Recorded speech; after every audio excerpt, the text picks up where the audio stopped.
Bismillahirrahmanirrahim. Assalamualaikum warahmatullahi wabarakatuh. Waalaikumsalam warahmatullahi wabarakatuh.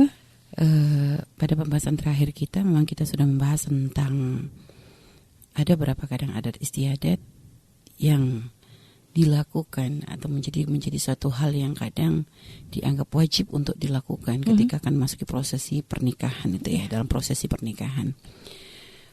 Umi pernah dalam pertemuan yang lalu Umi sudah menegaskan artinya selagi hal tersebut tidak bertentangan dengan syariat bukan menjadi sesuatu yang terlarang.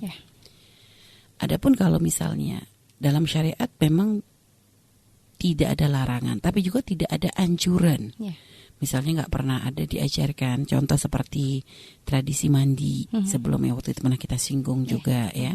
Makanya ini dilihat, artinya kalau bukan sampai yang benar-benar ngelanggar syariat sih nggak ada masalah.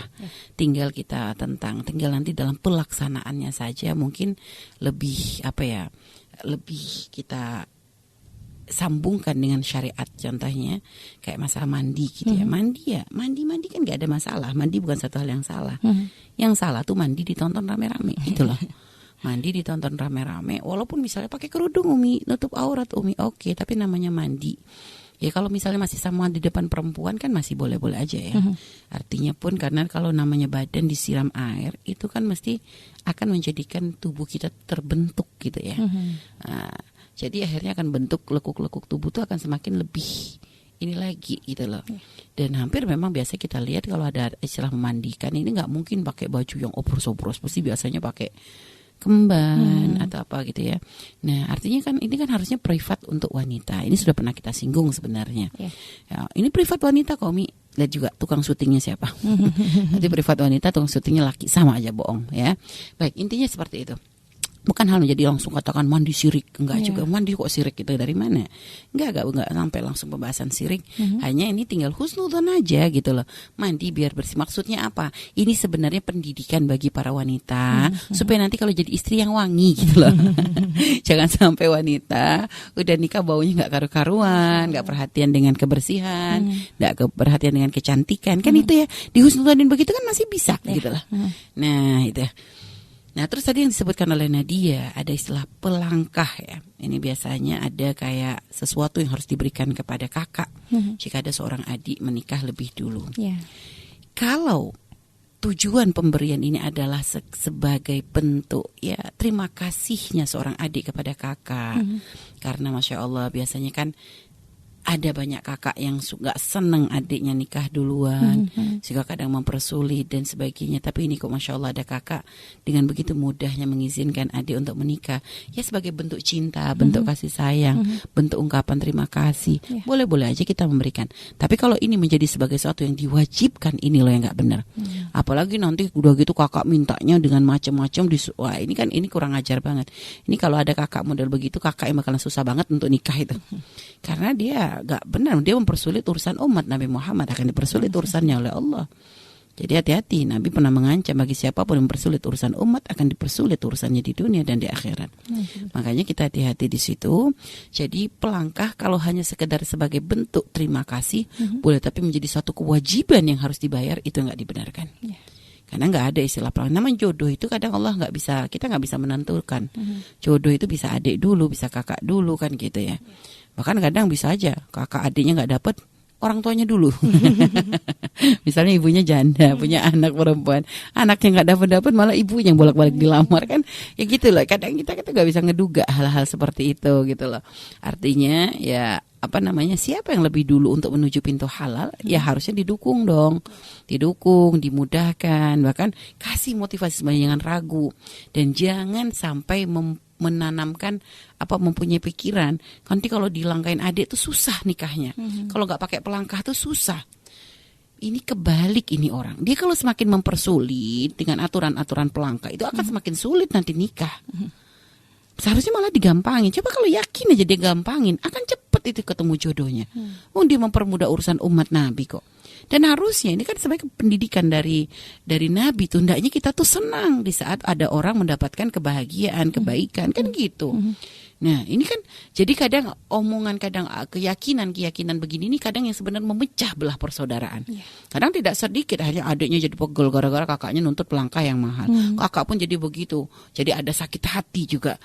Gara-gara itu tadi, wah nanti kamu kalau misalnya diduduin kamu gak laku-laku loh ya, kamu gak. Jadi ini yang merusak hati. Sehingga kadang ada kakak itu bener-bener saking jeleknya hati, adik nikah duluan gak mau, tapi dia disuruh nikah susah. Nah, ini kan ada model begitu. Ini model kakak-kakak yang kurang ajar ini, kakak-kakak yang sangat akan susah hidupnya. Jadi kalau memang dia memang kalau dia memang ya kalau misalnya seharusnya dukung dong, kalau misalnya tahu adiknya udah keinginan untuk menikah, ini daripada adikku terjerumus kepada keharuman, ayo malah mungkin dia akan berupaya mikirin seperti apa. Mungkin dia belum punya keinginan. Ya, kalau belum punya keinginan ya jangan dipaksain juga gitu. Takut dia gak siap kan gitu. Tapi dia melihat adiknya ini udah gejalanya nih sudah kayak arah-arahnya udah seneng dengan lawan jenis ya. Atau mungkin Masya Allah, mungkin Alhamdulillah, siapa tahu mungkin adiknya udah pacaran duluan. Udah dengan pacarnya udah kemana-mana. Lo harusnya khawatir dong sebagai kakak. Jangan khawatir nanti dilangkain, khawatir adiknya terjerumus kepada zina kan gitu. Mikirnya ke situ dong. Ini malah khawatir nggak laku beneran kalau sampai begitu, husnudzon dengan Allah. Hati-hati, anak indah dzanni abdi bi, kata Allah. Aku bersama praduga hambaku. Kayak gitu loh. Makanya jangan aneh-aneh ya. Untuk sebagian orang ini jangan sampai urusan begini akhirnya menjadikan kita membiarkan, kadang ada seorang kakak memberikan adiknya sampai terjerumus zina. Gara-gara itu tadi mempersulit urusan pernikahan adiknya. Atau tadi, dan itu juga kepada masyarakat. Artinya kalau melihat ada seorang adik kalau lebih dahulu menikah dengan kakak, coba mulutnya itu dijaga. Mulutnya tuh stop. Jangan ngomporin. Kadang ada kakak tuh sebenarnya biasa, cuma gara-gara omongan kanan kiri nih akhirnya menjadi kakak tertekan. Ini loh, tolonglah. Jangan biasakan punya mulut itu gak bermanfaat deh gitu loh. Kalau emang kamu gak bisa mengucapkan maka na yu'minu billahi wal yawmil akhir falyakul khaira aw liyasmut. Kata Nabi, yang gak beriman kepada Allah, yang mengaku beriman kepada Allah dan hari akhir, maka biasakan mengucapkan baik. Kalau gak bisa ngomong baik, diam aja sudah. Itu ya, baik. Terus selanjutnya tadi masalah apa tadi? Lamaran. Iya, Mi. Ada sebagian lamaran wanita melamar. Ya, wanita melamar membawa hantaran Umi untuk laki-lakinya. Kalau masalah melamar itu sudah pernah kita singgung. Sayyidah Khadijah pun melamar kan gitu ya. Adapun nanti masalah hantaran-hantaran, ya ini kadang tradisi. Bukan satu hal yang terlarang lah, bukan hal terlarang. Hanya ya kalau misalnya memang ini menjadi suatu tradisi wanita yang melamar, ya nggak ada masalah, boleh-boleh aja gitu ya. Yang penting yang laki-lakinya ya memang ini menjadi merasa nyaman dengan itu. Takut kadang ada sebagian laki-laki kan merasa kayak harga dirinya diinjak-injak gitu lah. Karena kan biasa wanita laki-laki yang bayarin gitu. Umi nggak ngerti juga apakah ini kadang perempuan yang memberikan hantaran. Kalau bagi kami sih ya, kalau kita nggak pernah ada aturan hantaran tuh dari mana-mana, yang bisa memberi ya silahkan. Misalnya kalau yang lagi dari pihak perempuan ternyata lebih mampu untuk memberikan hantaran, ayo so nggak apa-apa. Yang penting kan halalnya gitu. Yang penting mahar tetap dari suami gitu. Jangan sampai hantaran dari perempuan, maharnya perempuan juga. Ya boleh aja bahkan mahar dari perempuan, tapi tetap yang bayarin laki-lakinya gitu. Tetap dikembalikan pada laki untuk dibayarkan kepada perempuan. Misalnya kadang ada sebagian orang tua tuh saking udah pokoknya anaknya tuh udah ketemu halal aja, sampai benar-benar dipermudah, sampai menantu lakinya itu benar-benar nggak dituntut ngapa-ngapain. Sak mahar ini kamu kasih duitnya, kamu yang dibayarin. Ya, jadi kadang ada yang sampai sebegitunya. Gak ada masalah, dibikin nyaman aja gitu ya. Jadi mau hantaran, tapi yang gak boleh itu mewajibkan ada hantaran. Itu kan hanya sekedar untuk ini. Tapi kalau mewajibkan ada hantaran, ini loh nanti bisa merusak pernikahan. Karena apa-apa yang sudah sesuatu yang gak wajib tapi diwajibkan ini gak akan baik ya. Artinya menjadikan kesukarelaan. Yang mau ngasih enggak. Yang dari pihak yang diberi jangan nuntut gitu ya. Kalau ternyata mau diberikan, alhamdulillah itu rezeki untuk kita, anak kita. Yang enggak boleh langsung ngasih catatan. Tolong bis kasur ini sepaket, baju sepaket, ini perhiasan satu paket. Ini terus untuk bapak saya, untuk ibu saya, untuk mbahnya, semuanya nuntut. Ini kan nyiksa ini. Baik ya. Nah, terus juga kalau yang tadi apa? Terakhir itu masalah kadang dua kampung yang berbeda gitu. Ini sebenarnya pernah juga Buya singgung masalah dua kampung yang berbeda gitu ya. Ya sebenarnya gini loh. Dalam Islam sendiri membahas masalah kafah dua suku atau dua kampung. Masalah kafah itu kesetaraan. Itu artinya tuh kadang gini loh, kita akan semakin nyaman kalau misalnya ketika menikah tuh serasi. Kalau misalnya ini dikatakan harus ada maksudnya ke sesuku, ini karena supaya lebih memahami, supaya nanti biar nggak apa ya namanya, biar nggak, supaya nanti jangan sampai misal mohon maaf ini Umi ambil contoh saja. Ambil contoh bukan untuk merendahkan siapapun, tidak suku Jawa, tidak suku apapun ya. Ini anggap suku Batak dengan suku Jawa. Nah, suku Jawa itu kan biasa mohon maaf dari cara berbicara saja kan sudah beda. Nada berbicara. Orang Batak mungkin nadanya lebih keras, tapi bukan berarti mereka marah-marah kan. Gitu. Orang Jawa mungkin nggak begitu, apalagi mohon maaf sebagian Jawa yang misalnya yang ini banget gitu, yang lembut banget ada. Yang kalau ngomong aja kayak mendayu-dayu gitu tuh ya, kayak nyanyi kayak nyinden gitu ya. Nah, ini ketemu misal dengan orang Batak yang karakternya, maksud bukan karakter, kadang cara berbicaranya keras gitu ya. Kayak Umi sendiri pernah gitu ya, waktu pertama kali ke Yaman gitu tuh. Kita tuh waktu itu kan satu asrama dengan anak-anak Yaman. Nah, waktu itu lagi rapat nih di atas, lagi rapat. Umi tuh waktu itu di Indonesia belum paham banget cara ngomong orang Arab kan, maksudnya walaupun Arab tapi kan Yaman kan ada punya lahjah sendiri, punya bahasa amiyah lah istilahnya. Nah, waktu lagi rapat tuh mereka tuh suaranya pada ngangkat semuanya gitu. Kita sampai ketakutan banget. Kita pikir ini berantem lah. Akhirnya ternyata bukan berantem. Emang begitu. Dia kalau lagi memang ngangkat bukan tuh berantem. Memang itu ya cara ngomongnya mereka seperti itu karena kita akhirnya baru paham tuh. Ya ternyata waktu kita setelah paham apa yang dibicarakan, enggak, itu bukan marah-marah, memang nadanya begitu gitu. Nah, ini kan contoh, artinya kadang mungkin ada orang tuh pengen satu suku supaya apa? Biar sama ngerti. Jangan sampai ini yang ngomongnya menurut yang Batak biasa, saya nggak bentak. Tapi bagi yang bagian Jawa, ini saya dibentak-bentak kan begitu ya. Akhirnya takut nanti menjadi masalah dalam pernikahan. Ya kalau ada keinginan untuk menghindari hal-hal begitu sih boleh-boleh saja. Yang nggak boleh tuh langsung kayak mengatakan nanti apes, nanti nggak bahagia, nanti, nah itu loh, memastikan ketidakbahagiaan, memastikan keapesan, memastikan musibah. Ini bukan hal yang kita siapa, kok bisa memastikan. Kalau nanti nikah sama anak kampung sebelah itu nanti ada yang mati misalnya, loh ini kok kayak kita kayak ngerasa udah jadi Tuhan, netepin ada yang mati atau yang hidup. Loh, ini loh prasangka buruk, tapi sering kejadian begitu, bukan karena apa? Ana inda dhanni abdi bihi. Aku sesuai dengan praduga hambaku kepadaku.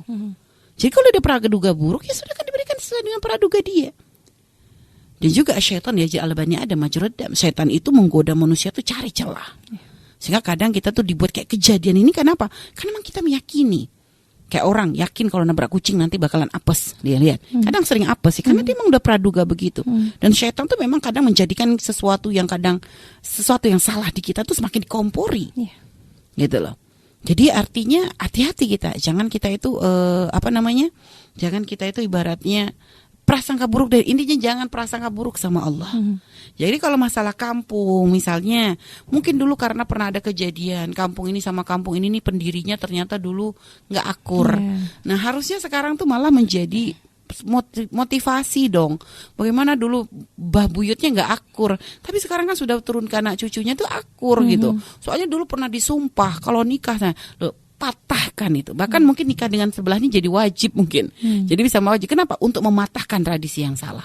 Dan yakini kebahagiaan kita Allah yang memberikan. Yang penting cara kita benar, cara kita bukan akan, tetapi memang kadang ya pernikahan juga kan ya untuk menghindari fitnah itu kan, artinya kita menikah pun pengen dengan ridho orang tua. Kalau misalnya memang kita ada larangan nggak boleh menikah, bukan karena kita mengakui bahwa di situ apes, hanya karena untuk melegakan hati orang tua. Jangan sampai orang tua nikah tuh udah hatinya sudah nggak nyaman, ini semua itu kan nanti yang menjadikan tidak berkah.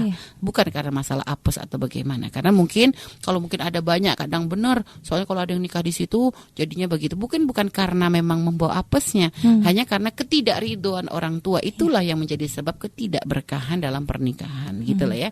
Jadi seperti itu, wallahu a'lam bishawab. Baik, Umi, berarti kalau misalkan sedang berada di dalam posisi seperti itu, lebih baik ya kita main aman. Artinya kalau orang tua, asalkan jangan keyakinannya itu salah, tinggal kita luruskan.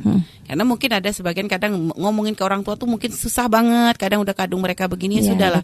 Kita cari aman supaya mungkin, tapi sedikit-sedikit kita harus memberikan menyampaikan dong kepada orang tua. Mungkin nggak bisa dengan lisan kita, tapi bisa dengan lisan guru kita atau mungkin ulama yang sekiranya diakui oleh orang tua kita. Dari situ supaya paling tidak mindsetnya itu dirubah terlebih dahulu. Pikiran-pikiran buruknya itu sudah bisa dialihkan gitu ya. Allah alam a'lam bishawab. Baik Umi, mengenai pernikahan anak pertama dengan anak terakhir Umi. Ya, sama seperti itu ya. Artinya kalau diyakini itu menjadi salah. Tapi kalau hanya karena mungkin memahami karakter. Biasa kalau anak pertama karakter begini, ini begini, sehingga kayaknya kalau ini karakter ini nggak ketemu dengan ini. Kalau dari sisi itunya ya boleh-boleh. Tapi kalau menjadi suatu keyakinan itu nggak dibenarkan. Karena pun kadang anak pertama nggak semuanya punya karakter yang seperti itu kok.